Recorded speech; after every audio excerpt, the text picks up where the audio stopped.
poderosas, em nome de Jesus. Amados, na verdade, o que eu quero compartilhar com vocês nessa noite, em si não é uma palavra construída, formada, em si há experiências minhas de 21 dias de jejum e oração.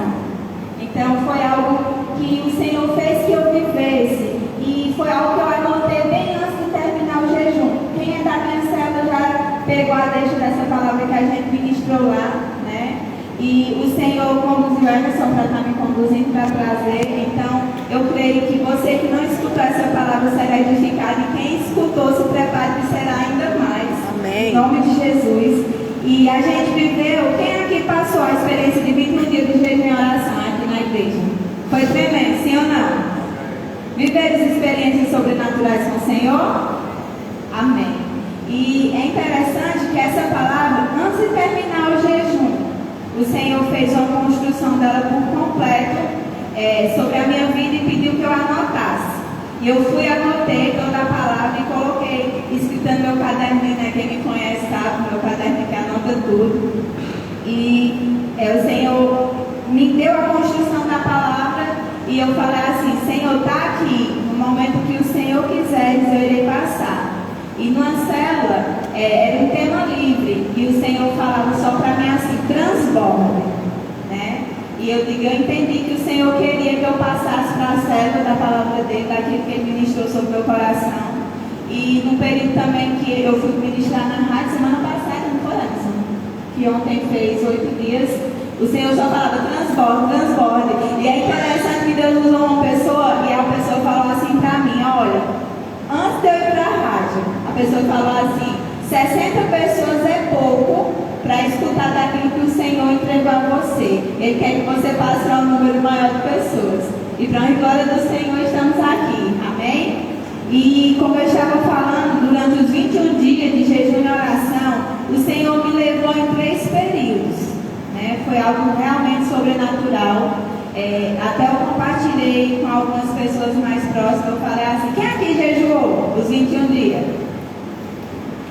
Eu não sei você, mas particularmente a gente fez o jejum do Daniel. E se eu não me engano, esse é o 4º jejum, né, amor? Eu sou ruim para lembrar assim, mas se eu não me engano, foi o 4º jejum de Daniel que a gente fez com esse propósito de 21 dias de jejum e oração. Mas eu abro meu coração para vocês. Foi o jejum mais difícil que a gente já fez, não foi? Essa pessoa também fez, fizemos com os pastores. Para você ter noção, na primeira semana de jejum, eu já estava, meu Deus, ainda falta 2 semanas. E é interessante que eu não murmurava. Porque a gente fica num período que realmente são frutas, verduras e legumes. E eu ia almoçar e nem conseguia mais descer a mesma coisa, né? Já na cachoeira. E eu dizia assim: Senhor, para tudo que eu estou vivendo na tua presença, se o Senhor me sustentasse 21 dias de fome, sem comida nenhuma, eu passava. Até eu compartilhei com a intercessão. Eu digo: o que o Senhor está derramando sobre a minha vida, nesse período todo que a gente vai completar 10 anos de igreja, eu não vivi, a gente já viu muita coisa, eu confesso a vocês, sobrenatural. Sabe o que é? Tipo ver o Senhor mesmo se manifestando, falando, mas eu nunca tinha vivido uma experiência tão profunda no secreto como eu vivi esses 21 dias de jejum e oração. E é interessante porque o nosso tema esse ano é intimidade, né? E muitas vezes a gente vê o tema da igreja e a gente como igreja não caminha nessa profundidade desse tema. A gente pensa que é uma frase que está ali, mas não. Porque a intimidade é um relacionamento íntimo seu com o Espírito, né? E depois foi que eu fui entendendo: rapaz, em 10 anos de igreja, eu nunca tinha vivido algo tão íntimo, algo tão profundo, algo tão poderoso no meu quarto. E foi essa experiência que eu quero passar para vocês nesta noite. O Senhor me deu o tema. Ele colocou no meu coração a profunda revelação da intimidade com Deus. E realmente foi algo particular, profundo, mas quando ele falou para mim, transborda, eu entendi que o que ele fez comigo, ele quer que não só eu viva, mas muito mais pessoas vivam. Amém? E o primeiro período, amados, eu estava até comentando com o Júlio, eu É pela manhã, é pela tarde, é pela noite. Então eu estou ali no Espírito 24 horas do meu dia. Claro que eu tenho meus afazeres, trabalho, sou mãe, esposa, a gente sabe conciliar isso. Mas eu tenho a oportunidade de pela manhã fazer meus afazeres, deixar na escola para a academia subir, dar uma ajudadinha na fábrica, que a gente já sabe, chega no horário, eu já vou. E nesse já vou, eu entro no meu quarto. E nesse derramar no meu quarto, o Senhor sempre é muito interessante, porque é num período assim tão profundo que a gente costuma se relacionar com o Senhor orando e colocando a nossa vida como prioridade. Sim ou não? A gente coloca nossas causas, a gente coloca nossas questões. E eu não estou dizendo que isso é errado, amém? Mas nesse período de 21 dias, o Senhor me levou a estar tão profundo na presença dEle que eu só conseguia adorar. Eu ia para o meu quarto, se quebrantava na presença dEle, eu só chorava e adorava, e tinha dia que eu ria. E era assim, algo lindo, algo profundo e poderoso. E nessas experiências, o Senhor no chão, o Senhor me levou a ver. Algo assim bem profundo e forte. Eu via o Senhor passeando na minha casa. E eu via Ele com tanta liberdade, porque era como se Ele tivesse a liberdade de entrar em cada cômodo da minha casa. Quem já foi lá em casa? Levanta a mãozinha. Glória a Deus. Sei que não foi, viu? Estou convidado a tomar um cafezinho. Amém? E foi tão interessante. E eu ali quebrantada no chão e não entendi o que o Senhor quer me mostrar. E eu via Ele andando na minha casa e Ele tinha liberdade, era como se Ele estivesse feliz. Ele tinha liberdade para entrar no quarto, Ele tinha liberdade para entrar em cada cômodo da minha casa. E depois foi que eu fui me atentar a isso, já também é fruto de oração. Porque eu digo, Senhor, meu lar é teu, assim como minha casa espiritual, meu lar é teu. E geralmente eu consagro os cômodos da minha casa, às vezes eu estou me orando, os vizinhos acham que é estranho, eu ligo o somzão. E unjo minha casa, declaro que só a presença do Senhor tem liberdade. Mas o que o Senhor queria mostrar na realidade não era só a casa física, era a casa espiritual, que somos nós, né? Nós entendemos que nós somos a casa do Senhor, sim ou não? Nós somos a morada do Espírito Santo. E o que é que o Senhor me levou a entender? Que Ele tinha liberdade em todas as áreas da minha vida. Ele tinha liberdade de entrar, Ele tinha liberdade de mudar o que precisa ser mudado. E o que mais me marcou foi quando Ele me chamou para a mesa.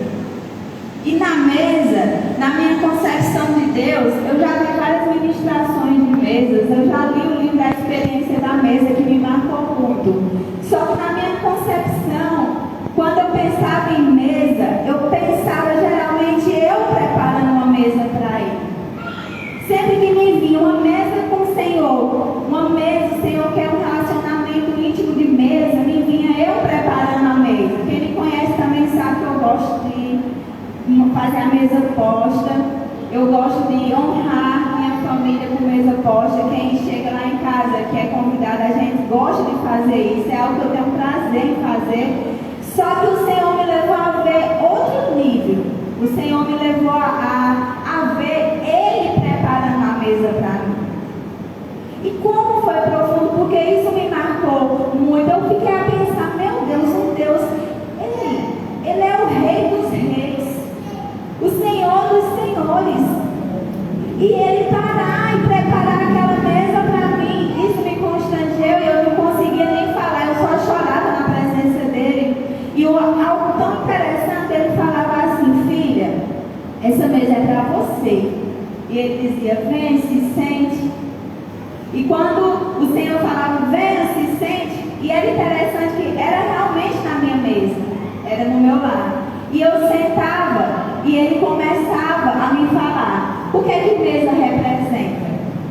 E assim que Ele falava isso para mim, me veio honra, né? E eu queria que Caio pudesse abrir, lá em 1 Samuel 16, do 11 ao 12, fala da história de Davi, né? Todos nós, a maioria, eu creio que conhece a história de Davi. Lá em 1 Samuel 16, do 11 ao 12, fala que... Conseguiu, Caio? 1 Samuel 16, 11 a 12. Fala assim, ó. Disse mais Samuel a Jessé: acabaram-se os moços, e disse ainda: falta o menor, que está apacentando as ovelhas. Disse, pois, Samuel a Jessé: manda chamá-lo, porquanto não nos assentaremos até que ele venha aqui. Amém? Do 11 ao 12? Então mandou chamá-lo e fê-lo entrar. E era ruivo e formoso de semblante, de boa aparência. E disse o Senhor: levanta-te e unge, porque este é o mesmo. Amém? O que é que eu quero me deter aqui? No verso 11, quando o profeta Samuel diz assim: manda chamá-lo, pois não nos assentaremos à mesa sem que ele venha. Aleluia. Olha só que interessante, amados. Davi, a maioria, eu acredito que já... Quem conhece a história de Davi? O rei Davi? Eu acredito que a maioria conhece, eu não quero se deter na história de Davi. Mas o que eu acho muito interessante sobre isso tudo, Davi era o rejeitado. Davi era aquele que estava apacentando as ovelhas, e a prova viva disso é que o próprio pai dele, Jessé, apresentou todos os outros filhos lá e esqueceu de Davi lá no campo, apacentando as ovelhas. Só que eu acho muito interessante quando o profeta Samuel diz assim: ninguém sentará à mesa enquanto ele não chegar. Eu não sei o que é que isso representa no seu coração nessa noite, mas quando o Senhor me entregou essa palavra, ele falou: isso é honra. Isso é honra. Uma pessoa rejeitada, uma pessoa que estava esquecida, uma pessoa que estava apacentando as ovelhas, mas o Senhor não esqueceu de Davi. E o Senhor fez com que o profeta Samuel honrasse, dizendo assim: ninguém vai sentar à mesa enquanto ele não chegar. E sabe, amados, eu não sei como é que você se encontra. Talvez no seu coração possa estar pensando assim: mas como? Essa mesa que Luana viveu, essa experiência é só para ela. Mas não, o Senhor, Ele não tem acepção de pessoas. Então, você é filho, você é filha de Deus, amém? E quando o Senhor fala que honrou Davi em sua palavra, o profeta Samuel falou: ninguém vai sentar à mesa enquanto Davi não chegar, enquanto ele não chegar. Essa honra é para nós. Às vezes a gente se sente rejeitado, a gente se sente indigno de estar na mesa com o Senhor. A gente diz: rapaz, como assim o rei dos reis vai preparar uma mesa para mim? Mas o Senhor testifica no nosso coração que Ele te espera. Ele te espera com honra para que você sente na mesa, e Ele te honra na presença de todos. Amém? E o Senhor continua a falar comigo com relação à mesa. E o Senhor falou sobre aceitação. E o Senhor colocava muito forte ao meu coração a aceitação que está lá em João 6,37. E eu vou ler aqui mais rápido. Diz assim: todo aquele que o Pai me dá, esse virá a mim, e de modo nenhum eu o rejeitarei. Algumas versões dizem assim: de modo nenhum eu o lançarei fora. Então, muitas vezes nós não conseguimos se assentar à mesa preparada para nós que somos filhos, porque nós se julgamos pelo nosso passado. Muitas vezes a gente julga o que a gente fez e a gente não desfruta do banquete do Senhor para as nossas vidas, porque a gente se acha indigno de sentar na mesa com o rei, porque a gente fala pelo nosso passado: rapaz, eu aprontei tanto, né? Muitas vezes as pessoas mesmo olham para você e te apontam: quem você é? Né? Olhando para a Serginha, lembrei que ela postou recentemente o passado, né? E o presente. Então muitas pessoas, eles nos julgam pelos nossos passados. E muitas vezes não só as pessoas, nós também se julgamos pelo nosso passado. E não achamos que somos dignos de sentar na mesa do rei. Por que uma mesa para mim? Porque o Senhor quer me honrar, porque o Senhor quer me aceitar. Porque Ele diz assim: aquele que o Pai me dá, de maneira nenhuma eu lançarei fora. Então, diga assim para você mesmo nessa noite: essa mesa é para mim. É para mim. E o Senhor continuava a falar comigo: provisão. Lá em Salmos 23, do 5 ao 6, fala assim: preparas uma mesa para mim na presença dos meus inimigos. Unge minha cabeça com óleo, meu cálice transborda. E fala mais assim: ainda que a bondade e a fidelidade do Senhor me acompanharão todos os dias da minha vida. E como isso é forte e como isso é profundo. Quem é que prepara uma mesa para mim? Alguém pode me dizer? Vocês escutaram? Quem é que prepara uma mesa para você? O próprio Deus. Davi está aqui conotando que é o próprio Deus que prepara uma mesa para ele. E ainda mais, na presença dos nossos inimigos. E como se isso não bastasse, Davi diz ainda assim: ainda unge minha cabeça com óleo. E esse ungir a cabeça com óleo é para que a gente possa entender aquilo que eu falei lá no começo. O Senhor fará com que você viva experiências novas com Ele, não é para que você retenha. O Senhor, Ele mostrará para você, para que você transborde. E quando o Senhor derrama esse óleo, unge minha cabeça com óleo e meu cálice transborda. E fala: ainda que a bondade e a fidelidade do Senhor me acompanharão todos os dias da minha vida. Sabe, amados, isso não é só para alguns, isso é para todos. Por isso eu quero que você entenda nessa noite que a mesa que o Senhor prepara não é só para uns ou para outros. A mesa está posta e nós precisamos entender que a mesa posta é para mim e é para você. Mas para que você entenda isso, você precisa acionar a sua fé. Sabe, a fé é você colocar o pé sem ver o chão. E a gente gosta muito das coisas palpáveis, sim ou não? Eu tenho que ver. E para que a gente possa viver o sobrenatural de Deus, não é necessário você ver muita coisa, é necessário você crer. E Ele se revelará para nós como filhos. Amém? E o Senhor continuava a falar. O que é que representa também mesa? Comunhão, a gente já sabe, né? Quando você convida alguém para a sua casa, que você prepara uma mesa, você está querendo o que com aquela pessoa? Comunhão. Só que o Senhor me falava muito forte também sobre o cuidado. Lá em Mateus 10:30, vou esperar que vai abrir. Eu estou acelerada ou está dando para entender? Está acelerada?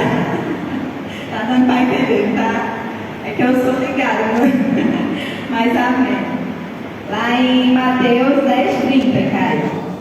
Vou esperar você abrir sua Bíblia também.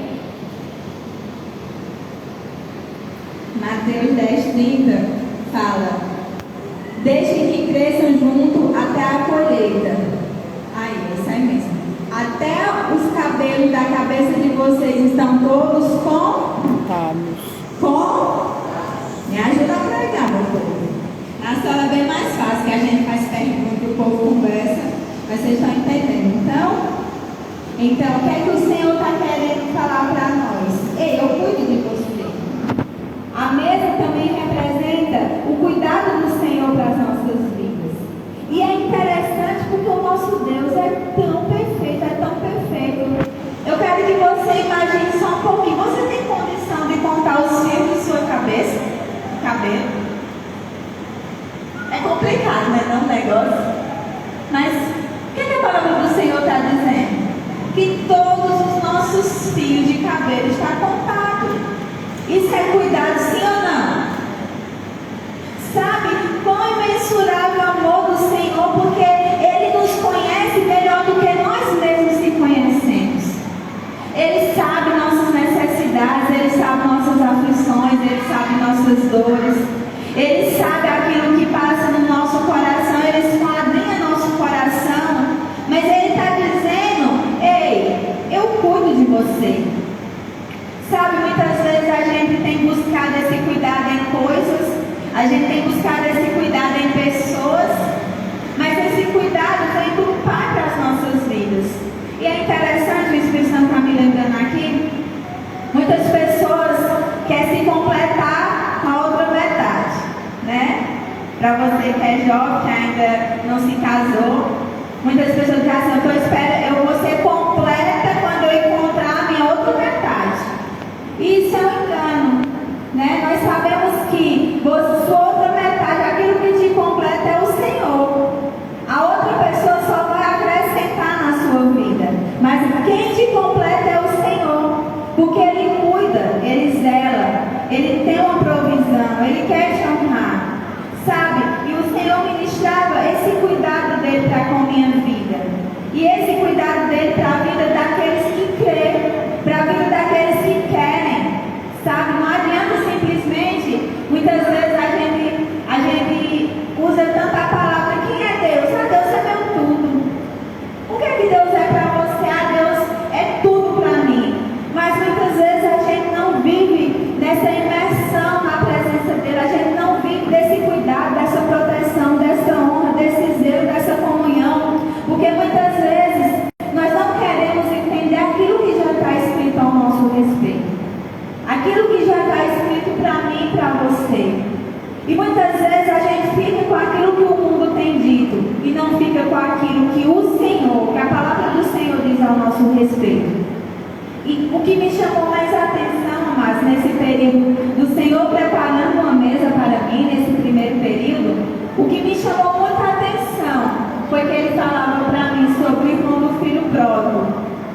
Ele dizia assim: sabe, filha, essa mesa é para todos, sabe, mas muitos estão na minha casa e não se veem como filho, né? Eu não sei se você conhece, mas está lá em Lucas 15, 25.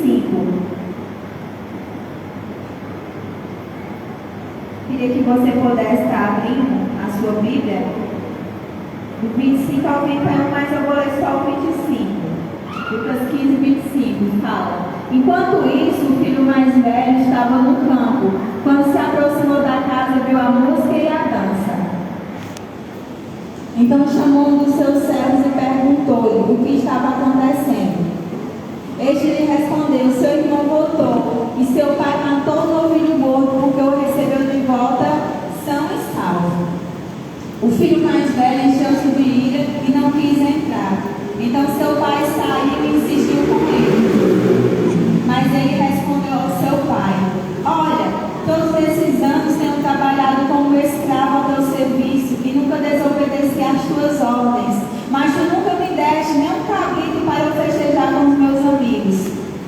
Mas quando volta para casa, esse teu filho, que esbanjou os seus bens com as prostitutas, mata o novilho gordo para ele.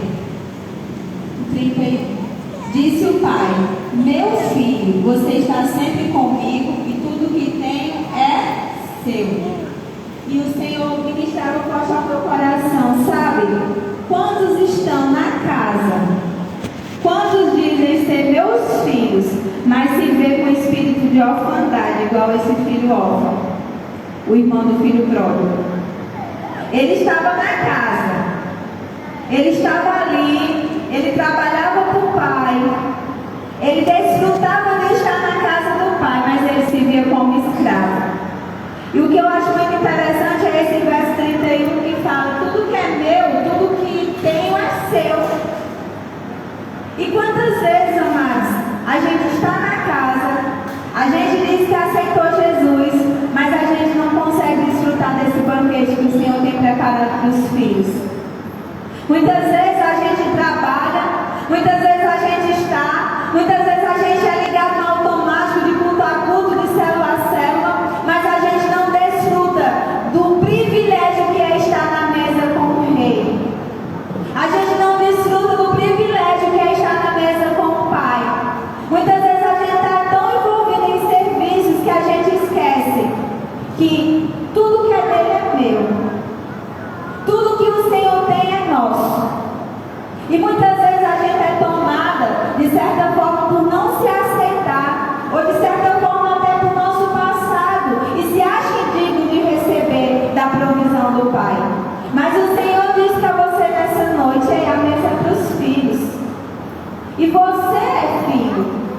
Sabe, amados, eu não sei quanto tempo você tem estado na casa do Pai. Eu não sei há quantos anos você tem estado na casa do Pai e não tem desfrutado do banquete que Ele tem preparado para nós. Eu não sei há quanto tempo você tem estado de culto a culto, mas se vê ainda nesse espírito de orfandade, sem receber da provisão, sem receber do cuidado, sem receber da aceitação e sem receber da honra, de uma mesa que o Senhor coloca para nós que somos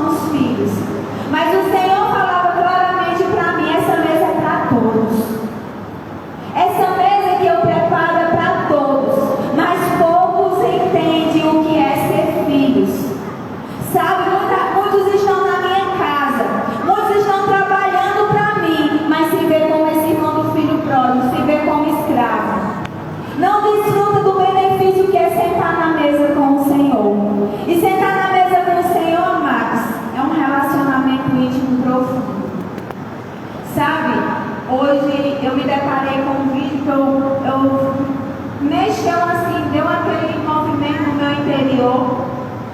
O vídeo do grande avivalista que está no nosso Brasil, Hernandes Dias? Hernando Souza, né? Hernando Souza, se eu não me engano. Você quer? E ele falava assim que durante esse período de 3 anos, muitas apostasias serão levantadas. O pecado irá reinar. Muitas coisas virão ao contrário. E só irá ficar de pé quem estiver na posição prostrada. E é interessante, amados, que eu fiquei na posição prostrada, né?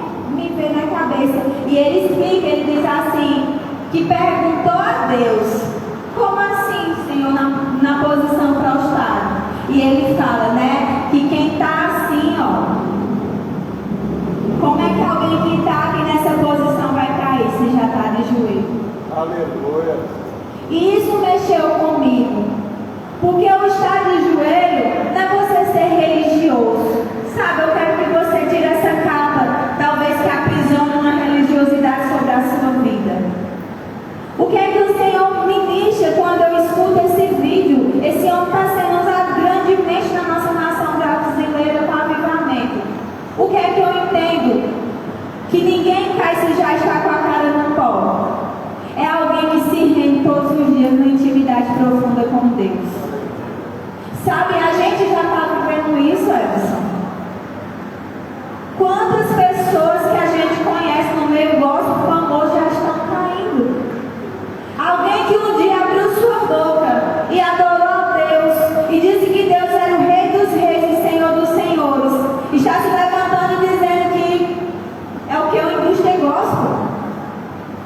Nós já estamos vivendo isso. Sabe, amados, mas o que é que eu quero que você entenda nessa noite? Que o lugar realmente maior que nós podemos estar é prostrados aos pés do Senhor. E nesse lugar a qual o Senhor quer te levar, só será possível se você entender o que é viver intimamente com Ele. É você o priorizar, é você, até eu brinco com o Caio. Quem gosta de jogar futebol, levanta sua mão. Na quinta-feira, eu vou dar o exemplo de Emerson, né? Na quinta-feira, na sexta, Emerson. Agora Emerson se prepara, vai pra rádio e volta. E na sexta-feira vai voltando ligeiro, não foi, Emerson? Tomou um cafezinho na numozinha. E Emerson, bora, eu vou pro baba. E eu achei interessante, né? Por quê? Porque é algo que ele gosta. É algo que ele sente prazer. Não é verdade?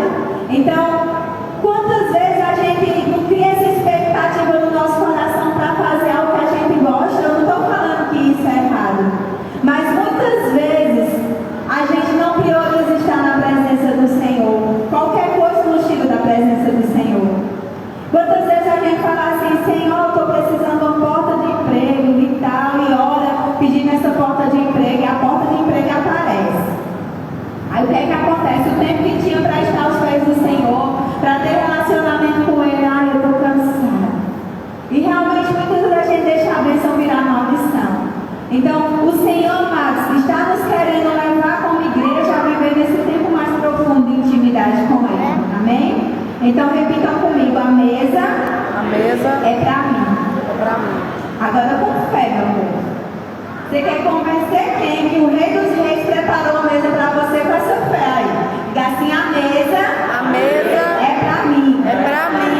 Quem quer desfrutar dessa mesa do Rei dos Reis? Amém. Que nós possamos entender que Ele tem esse relacionamento profundo para conosco. E que esse Espírito, muitas vezes, que assola nossas vidas, o Espírito de não se achar merecedor de estar na mesa, de não se achar digno de estar na mesa, de não se encontrar como filho, pensando que é escravo, cai por terra, em nome de Jesus, amém? O segundo período que o Senhor me levou foi ao estar aos seus pés. E nós estávamos numa intercessão, aqui ao domingo, e nesse domingo estava eu, Emerson e Júlio, acho que Natália não veio. E não tinha nada a ver, né? A gente estava orando pela igreja e tal. Senhor me levou claramente à cena dos discípulos, enquanto ele ensinava, né? Os discípulos sentados ao chão e ele ensinando. E nesse segundo período o Senhor falava comigo. E eu acho muito interessante. O Senhor sempre era acompanhado por multidão, sim ou não? Só que o que era que ele falava por parábolas à multidão, mas quando ele ia revelar o segredo da parábola, que ele desvendar a parábola, era para quem? Para os discípulos. Ele falava para a multidão, e quando ia revelar as parábolas, ele chamava os seus discípulos e revelava as parábolas. E eles falavam assim, sabe, porque eles não vão entender, mesmo tendo olhos, mesmo tendo ouvidos, eles não vão compreender. Por isso que eu se revelo para você. E nesse período, amado, nesse segundo período de estar aos pés ao Senhor, o Senhor me impactou com algo muito forte. O Senhor costuma falar comigo muito em sonhos. Quem aqui o Senhor fala? Em sonho, você tem discernimento que é o Senhor falando. Amém. Só que nesse período, Ele não me levou a um sonho, foi uma visão. E hoje eu dou uma olhadinha no estudo para trazer para vocês. O Senhor falava para mim, conta para eles. E eu não contei das outras vezes que eu ministrei essa palavra, mas eu vou contar para vocês. Amém? Nesse período de estar aos pés do Senhor, no cochilinho da tarde, eu estava cochilando, ele estava tirando o TSD dele, e uma visão, não foi sonho, porque foi como se eu tivesse acordado. O Senhor, Ele me levava a uma sala, e eu conseguia ver Everson, via o pastor, via a pastora, via a Natália, via outras pessoas, e nessa visão, o Senhor me usava, Ele me tomava, e olhava para Emerson e para o pastor, e eu dizia assim para eles, que não era o Senhor usando minha boca. Vocês sabem o que é que significa, o que é que está escrito no livro de Abacuque? E eles ficavam e davam a resposta. Só que eu não entendi, quando eu acordei, não compreendi o que era o discernimento do que eles tinham explicado na visão. E lá naquela sala, as pessoas começavam a perguntar, por que, Senhor, isso? Por que aquilo? E ele usava a minha boca para responder a algumas pessoas. E o Senhor, nessa visão, Ele me levava a sair daquela sala. E quando eu saía daquela sala, o Senhor falava assim, não, eu escutava a voz da pastora Joyce, mas como isso vai acontecer? Como assim? E o Senhor olhava assim, me usava, eu virava, e Ele olhava e dizia assim, isso vai acontecer, porque eu sou o eu sou. E quando Ele dizia isso, o que está escrito no livro de Abacuque vai vir sobre essa nação. E na hora, Ele não falava a nação, mas o Senhor me discernia que era a nação brasileira, na visão. Eu acordei, meus irmãos, perante o Senhor, não estou acrescentando nenhum milésimo de palavra, nem tirando nada. Eu acordei tão trêmula que eu pensei que era minha viagem. Foi tão forte, tão forte, tão forte, que quando eu consegui recobrar, eu chamei Júlio, eu falei, Júlio, olha aqui por mim, que o negócio foi sério. E eu levantei, e essa visão, eu passei simplesmente para a intercessão. Não contei a ninguém. Pedi para que os intercessores e os pastores pudessem estar orando. E nesse período de estar aos pés que o Senhor me levou, Ele foi, passou uns dias, a gente passou numa intercessão, e eu digo, ora aí, Daniel e José, que vai ser o pastor, ora aí, vamos orar. E Júlio, orando, nós todo mundo orando, e sem ter o discernimento, confesso para você, eu li o livro de Abacuque, eu acho umas 4 vezes, e nada do Espírito Santo, e fiquei, o que o Senhor quer falar com a nação brasileira? E orei, nada. Quando foi, se eu não me engano, foi pela manhã, o Senhor me levou no livro de Abacuque e mandou eu abrir. Eu anotei aqui, em Abacuque 3:2. Abacuque 3:2 fala assim, aviva, Senhor, a tua obra. E o Senhor começou a ministrar no meu coração. Sabe o que os grandes profetas têm se levantado para ministrar e falar em meu nome, dizendo que vem um avivamento sobre a nação brasileira? E o Senhor falava, vai sim acontecer esse avivamento sobre a nação brasileira. Aleluia.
que nós possamos entender nessa noite.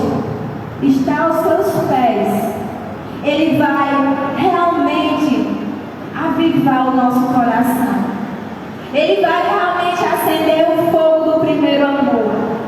Sabe a igreja de Éfeso, que a gente costuma muito falar? A igreja tinha obra, só que ela estava morta, porque abandonou o primeiro amor. Sabe quando você entrou na igreja, que você sentia da presença do Espírito Santo, que você ia para o seu quarto, o Senhor se revelava para você, você abria a Bíblia parecia que tinha vida. E talvez hoje você não sinta mais isso. O Senhor diz: ei, começa no teu quarto, porque o avivamento genuíno vai começar no secreto. Sabe, Ele vai nos tirar do secreto e vai fazer com que o ajuntamento de pessoas gere um arrependimento genuíno, mas vai começar no secreto. E se nós não entendermos, amado, que não é obrigação, não é pago estar no secreto com Ele, não é pago, é prioridade. Nós nunca iremos viver isso. O avivamento irá passar e nós continuaremos mortos se nós não entendermos o que é que o Senhor quer para as nossas vidas. E nesse período de estar aos pés, o Senhor falava de Marta e Maria. O Senhor falava claramente: Maria escolheu a melhor parte, que foi estar aos pés do Senhor, aprendendo com Ele. E Marta ficou ali ocupada, fazendo as coisas e trabalhando. E o Senhor ministrava em Marta e Maria o equilíbrio perfeito. Eu preciso de Martas que trabalhem, que façam a obra acontecer, porque eu preciso de pessoas. Mas sabe, eu preciso de Marias que estejam aos meus pés. Eu preciso de Maria porque o Senhor diz assim: Marta, Marta, você está ansiosa com muita coisa. Maria escolheu a melhor parte, que foi estar aos meus pés. E isso que ela escolheu, ninguém irá o quê? Tirar. Sabe, esse período de estar aos pés do Senhor, o Espírito Santo vai te selar com experiências próprias. Não é mais tempo da gente contar as experiências dos outros, meu querido. Não é mais tempo da gente falar: fulano está vivendo, fulano recebeu um sonho, recebeu uma revelação. É para nós. É para quem decide estar nos pés do Rei dos Reis. Sabe, o Senhor, Ele não quer mais que você conte experiências de outras pessoas. No momento que você escolheu a melhor parte, que é estar nos pés dele, Ele te sela. Sabe, experiências que você tiver com Ele, ninguém vai mais roubar, porque vai ser experiências próprias suas com o Senhor. Aquilo que o Senhor vai fazer com você no seu secreto, o Espírito Santo te sela. E você vai passar muitos anos, mas você não vai esquecer. Assim como Maria. Maria escolheu a melhor parte. E o Senhor próprio testificou e falou assim: Marta, você está trabalhando, a gente vai comer o seu alimento. Eu estou aqui só, não está escrito não. Mas a gente vai comer, sim, a gente vai se alegrar com aquilo que você fez, mas você está tão ansiosa, Marta. Maria está aqui aos meus pés, e ela escolheu a melhor parte. E aquilo a qual ela vai receber, ninguém pode tirar. Maria ficou aos pés e teve o discernimento daquilo que o mestre estava falando, teve experiências próprias com o Senhor. Então, eu não estou querendo trazer para você: agora você vai ficar louco. Agora vai ser só nos pés do Senhor, ninguém trabalha mais. Não, nós temos que trabalhar, sim ou não? Nós temos que ter nossas tarefas, nós temos que ter nossas atividades. Nós somos seres humanos, estamos na terra, precisamos trabalhar, precisamos ser mãe, precisamos ser esposa, precisamos ser, sei lá, empresária, não sei o que é que você, nós precisamos. Mas nós temos que entender algo essencial, que a melhor parte que nós podemos escolher das nossas 24 horas no dia que o Senhor nos dá é estar aos pés do Senhor. Amém? Glória a Deus. Você está entendendo até aqui? Vou dando um glória a Deus bem forte aí. E o terceiro, amados, no último período, o Senhor me levou a reclinar no seu peito. No primeiro dia de conferência, Emerson que ministrou, e é interessante que ele trouxe a questão. Quem estava aqui no primeiro dia da conferência? Face a face. E Emerson trouxe a questão do discípulo amado, que reclinou ao peito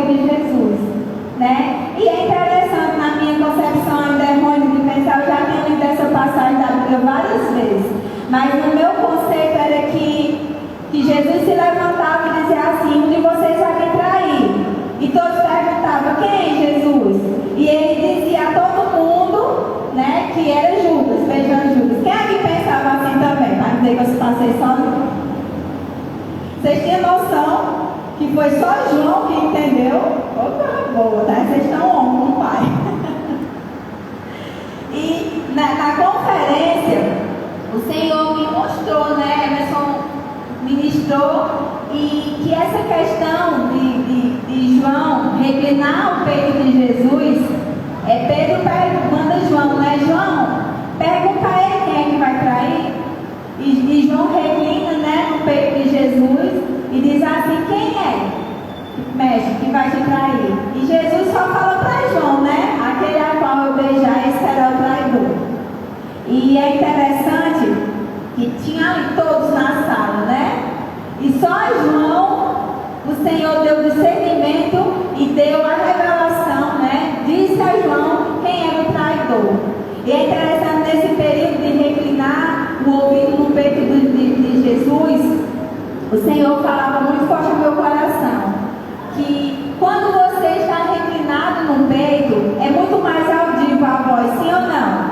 Imagina alguém chamando meu nome ali do outro lado da rua, eu vou escutar, né? Alguém, não estamos do outro lado, mas está alguém ali do outro lado e começa a gritar: Luana, Luana, eu vou escutar, sim ou não? Sim. Mas imagina aqui, eu reclinado aqui no peito de alguém falar meu nome, não vai ser mais audível, sim ou não? E é interessante que nesse período de escutar a voz do Senhor, era o período dos dons espirituais, que foi a última semana, né? A última semana foi os dons espirituais. E durante uma manhã, eu leio na Bíblia, né, lá em Provérbios, eu trouxe até aqui, lá em Provérbios 19:22, pode abrir, Caio, por favor, para mim. O Senhor ministrava sobre o amor perene. E na semana dos dons espirituais, são 9 dons, né? A gente também já recebeu dessa ministração. Eu falava: Senhor, mas como assim? Eu sei que o dom que o Senhor der é para a tua glória. Só que assim, eu quero que o Senhor me dê discernimento daquilo que o Senhor quer me dar para que seja usado para a tua glória. E eu fiquei nessa luta, né, no meu interior, e o Senhor ministrou sobre o amor perene, né? Eu não sei se essa versão tá assim aqui, ó. Fala assim, ó: o que se deseja ver no homem é amor perene. Melhor é ser pobre do que mentiroso. O Senhor ministrou muito forte sobre essa questão do amor perene. E o amor perene, amado, significa um amor constante, um amor que não tem fim. E nesse período de estar no peito reclinado do Senhor, eu não conseguia pedir dos novos dons. Eu só dizia: Senhor, então acrescenta desse amor sobre o meu coração. Primeiramente, te amar, assim como os mandamentos falam, e amar o próximo, né, também como a nós mesmos. E o Senhor ministrava ao meu coração que todos os dons eram importantes, né? Mas sem amor, é como se todos os novos dons são aniquilados, né? Lá em 1 Coríntios 13, do 1 ao 3. Eu queria que Caio abrisse, por favor. 1 Coríntios 13, do 1 ao 13. Só o 13, Caio, só o final. No caso, 13 e 13. 1 Coríntios 13 e 13.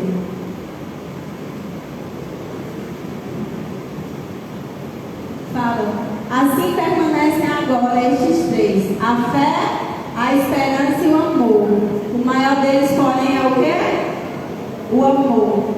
Nesse período, a qual eu não conseguia pedir ao Senhor dos dons, alguns dons o Senhor já deu sobre a minha vida e eu uso para a glória dele. Mas eu dizia: Senhor, acrescenta desse amor no meu coração.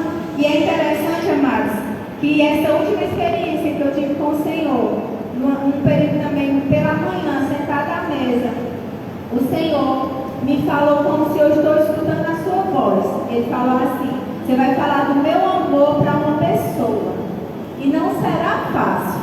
E não diz o nome da pessoa. E eu falei: Senhor, eis-me aqui. Se o Senhor quer que eu fale do teu amor, eis-me aqui. E depois, eu acredito, de 2 semanas, o Senhor me revelou o nome da pessoa. O Senhor falou, me mostrou um sonho, a pessoa e o nome da pessoa. E nesse terceiro período do reclinar o peito de Jesus, o Senhor falava assim para mim: o reclinar o meu peito, você começa a sair do centro. Você começa a achar as suas coisas tão insignificantes diante da grandeza. Aí você começa a entender qual é a maior vontade do Senhor para a sua vida. Quem sabe aqui seu chamado em Cristo Jesus? Pouquíssimas pessoas. O seu chamado é o ID. Amém? O seu chamado é aquilo que o Senhor fez sobre a sua vida. Você reprogramar outras pessoas a viver daquilo que você tem vivido. O maior comissionamento do ser humano é cuidar da eternidade de outras pessoas. Sabe, todas as profissões são importantes, mas você falar e você direcionar a eternidade de uma pessoa para viver em Cristo Jesus é um chamado poderoso. E não é um chamado simplesmente para um líder, para um pastor, não. Esse comissionamento é para todo aquele que diz ser cristão. Quem é cristão aqui? A palavra cristão, amados, é pequenos cristos na terra. Então, se você se diz que é cristão, você tem que entender que a salvação não é simplesmente para a sua vida. E nesse período de reclinar o peito do Senhor, a gente se tira do centro. A gente começa a pensar no sofrimento das pessoas. A gente começa a entender o que é esse amor perene, um amor constante, um amor que não tem fim. A gente começa a querer viver desse amor e não reter simplesmente nós. A gente começa a entender, Senhor, qual a tua maior vontade. E lá em 1 Timóteo fala que a vontade do Senhor é que todos sejam salvos. É que todos cheguem ao pleno conhecimento da verdade. E sabe, amados, o Senhor precisa de mim e de você para que nós possamos levar desse amor. E o Senhor falava claramente comigo. E é algo, se você não entendeu nada até aqui, é algo que eu queria que o Espírito Santo pudesse gravar no seu coração nesse momento. O Espírito Santo falava comigo claramente: filha, tudo isso que você viveu é para todos. O Senhor não tem filhos privilegiados. O Senhor tem filhos que estão rendidos aos seus pés. E o Senhor fala claramente assim, para dois tipos de pessoas. Primeiro, a pessoa que já viveu experiências com o Senhor, que já teve o Espírito Santo selando você com alguma experiência, mas que hoje não vive mais. Perdeu. Pessoas que não sentem mais a presença do Senhor, que muitas vezes está na igreja, mas não sente mais o fogo. E muitas vezes acusa o louvor, acusa quem vem ministrar, hoje não tinha unção, porque hoje é assim, porque foi mas só porque foi Luana. Muitas pessoas que sentiam do primeiro amor e hoje não estão sentindo mais. Esse é o primeiro alvo. E o segundo alvo é pessoas que estão na casa,